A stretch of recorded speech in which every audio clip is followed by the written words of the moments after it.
Hi అండి. ఈరోజు Sunday special మా ఇంట్లో అయితే మటన్ కర్రీ చేశాను. ఎలా చేశానో నీకు కూడా ప్రాసెస్ చెప్తాను.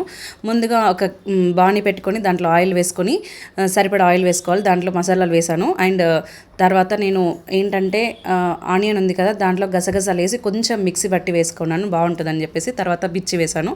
తర్వాత అది కొంచెం గోలిన తర్వాత మటన్ మంచిగా ఫ్రెష్గా కడిగి పెట్టుకున్న మటన్ని మనం దీంట్లో వేసుకోవాలి. తర్వాత పసుపు, అల్లం వెల్లుల్లి పేస్ట్, కారం, అలాగే ధనియా పౌడర్ వేసుకొని కొద్దిగా కలుపుకోవాలి. అటు ఇటు కొద్దిగా అటు వేసుకున్న తర్వాత దాంట్లో మనం కొద్దిగా ఒక 2 మినిట్స్ 5 మినిట్స్ దాన్ని అలా ఉడకబెట్టుకోవాలి.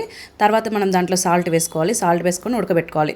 ఆఫ్టర్ దట్ దాన్ని ఒక 15 మినిట్స్ అలా దాన్ని వదిలేయాలి. మంచిగా మూత పెట్టేసి వదిలేసిన తర్వాత మంచిగా కలిపి వదిలిపెట్టండి. తర్వాత నేను దాంట్లో మనకి ఎంతైతే సరిపోతుందో దాన్ని వాటర్ వేసుకున్నాను.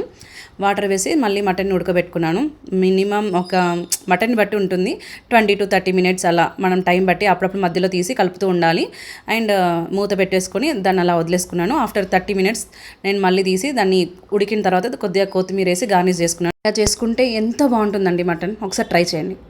ఈ వీడియో నచ్చినట్టయితే please like, share and comment చేయడం మర్చిపోకండి. And thank you so much.